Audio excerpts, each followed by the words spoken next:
Good afternoon students. मैं Madhavendra Tripathi Prayag academy के इस चैनल से आप सभी का फिर से स्वागत करता हूं।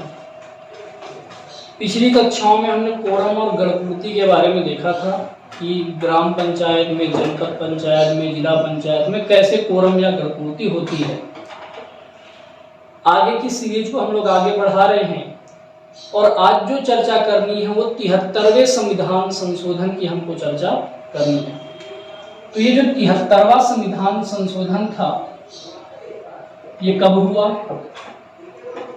इसके संशोधन के बाद कौन कौन से नए प्रावधान पंचायती राज अधिनियम में जोड़े गए, इन सभी विषयों की हमको चर्चा जो है वो करनी है।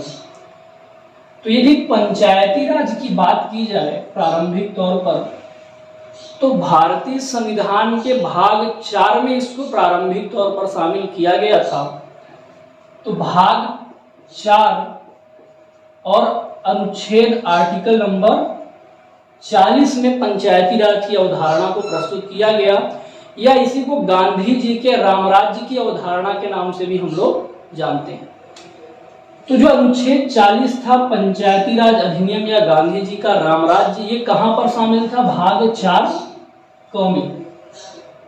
और आपको यह पता होगा कि जो भाग 4 क है हमारा, इस भाग 4 क को किस नाम से जानते हैं? नीति निर्देशक तत्व के नाम से हम लोग जानते हैं।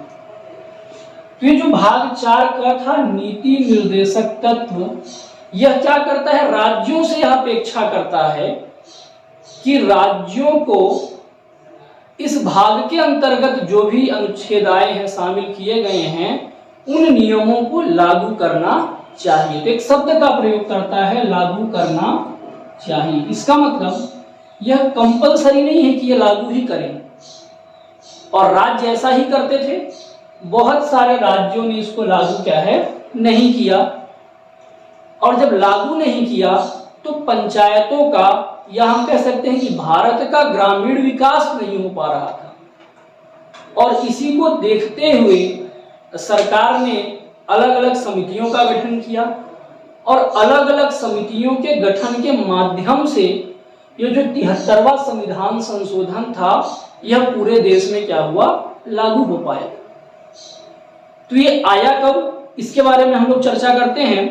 तो 73वां संविधान संशोधन जो था वो वर्ष 1992 में क्या किया गया? लाया गया।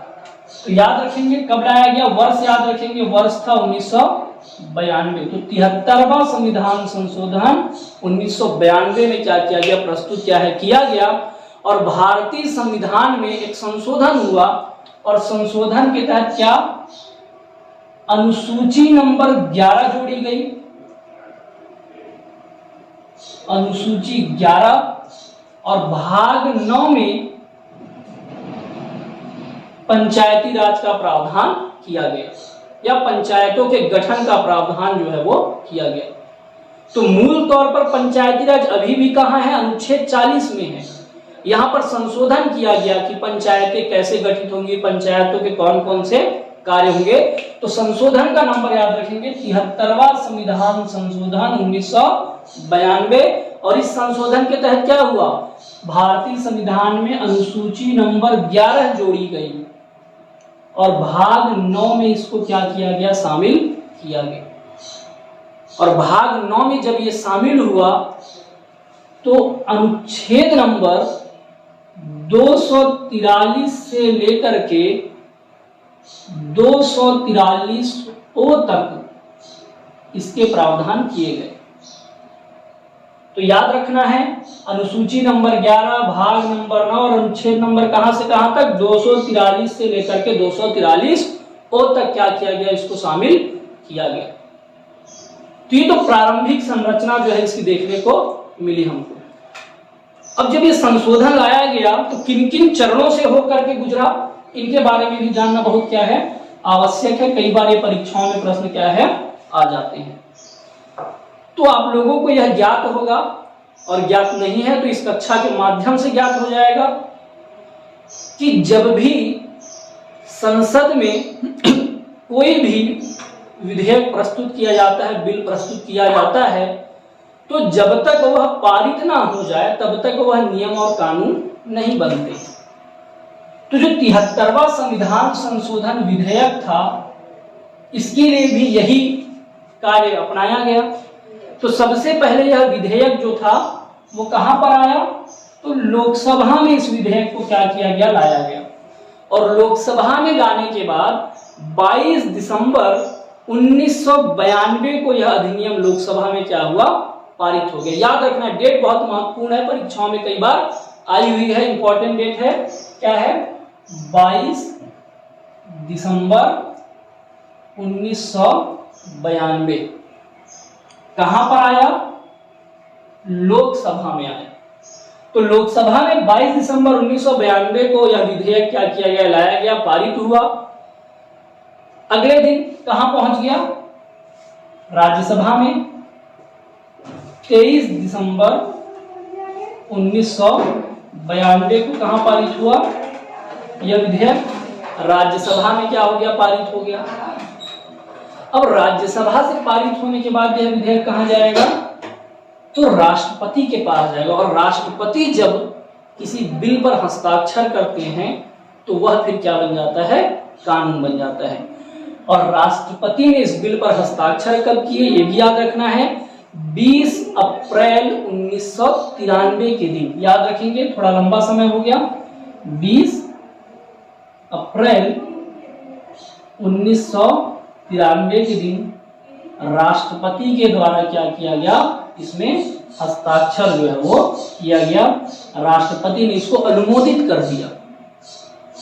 ठीक है, तो 22 दिसंबर को लोकसभा में, 23 को राज्यसभा में और 20 अप्रैल को कहां, राष्ट्रपति के द्वारा अनुमोदन किया गया।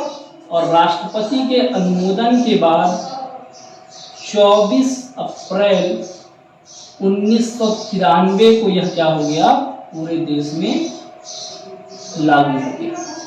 तो 24 अप्रैल 1993 को यह पंचायती राज अधिनियम पूरे देश में क्या किया गया, लागू किया गया। इसलिए हर वर्ष ये जो डेट है इसको याद रखेंगे, 24 अप्रैल 1993। इस दिन हर साल किस दिवस के रूप में हम मनाते हैं, पंचायती राज दिवस। तो हर वर्ष 24 अप्रैल को किस दिवस के रूप में मनाया जाता है, पंचायती राज दिवस के रूप में क्या किया जाता है, मनाया जाता है। तो दिन को, डेट को याद रखेंगे, हर साल 24 अप्रैल, बस अभी अभी ये गया है 24 अप्रैल 1993। तो इस तरीके से ये विधेयक जो था वो लोकसभा में, राज्यसभा में, राष्ट्रपति के पास गया और फिर लागू हुआ। ये विभिन्न चरण है इसके।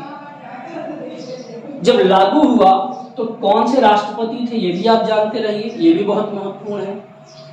तो राष्ट्रपति थे भारत के कौन, शंकर दयाल शर्मा। ठीक है, तो आप सब इसको भी जानेंगे कि जब ये 73वां संविधान संशोधन आया तो उस समय भारत के राष्ट्रपति कौन थे, शंकर दयाल शर्मा। तो शंकर दयाल शर्मा जो थे वो भारत के उस समय क्या थे, राष्ट्रपति थे। प्रधानमंत्री कौन थे, तो प्रधानमंत्री है ना कौन थे, प्राइम मिनिस्टर कौन थे, पीवी नरसिम्हा राव। तो पीवी नरसिम्हा राव इस समय क्या थे, भारत के प्रधानमंत्री थे, याद रखेंगे। तो ये कुछ प्रमुख है ना क्या है, इस अधिनियम की क्या है, बातें हैं। पहले भी चर्चा किए, भाग 9 में शामिल किया गया, अनुसूची नंबर 11 जोड़ी गई। कहां से कहां तक, अनुच्छेद 243 से लेकर के 243A तक क्या है, इसको जोड़ा गया। इसके बाद 243 से जो 243O है, इसके बारे में जो चर्चा है वो हम लोग अगली क्लास में करेंगे कि जो 243 से 243O तक जो अनुच्छेद शामिल किए गए हैं, इन अनुच्छेदों में है क्या, किन किन विषयों की चर्चा की गई है, पंचायतों के क्या कार्य हैं, आरक्षण क्या है, इन सब के बारे में हम लोग बहुत डिटेल में चर्चा करेंगे। और आप लोगों से बार बार यह अनुरोध किया ही गया है कि आप लोग ऐसे ही अच्छे वीडियो के लिए चैनल को लाइक करिए, सब्सक्राइब करिए, शेयर भी करिए और बेल आइकन की घंटी को बजाते रहिए। साथ में ऐसे वीडियो को, बहुत सारे ऐसे व्यूअर्स हैं हमारे जो आते हैं, देखते हैं, लेकिन चैनल को सब्सक्राइब नहीं करते हैं। तो उनसे अनुरोध है कि कृपया चैनल को सब्सक्राइब करिए, वीडियो को पूरा देखिए, आप आधा देख करके छोड़ करके चले जाएंगे तो आपको कोई फायदा होने वाला नहीं है। तो इस तरीके से है 73वां संविधान संशोधन अधिनियम। तो उम्मीद है कि आप लोग इसको देखेंगे और आगे जब हम लोग अगली क्लास में मिलेंगे तो इस अधिनियम के आगे जो अनुच्छेद है इसकी चर्चाएं करेंगे। धन्यवाद।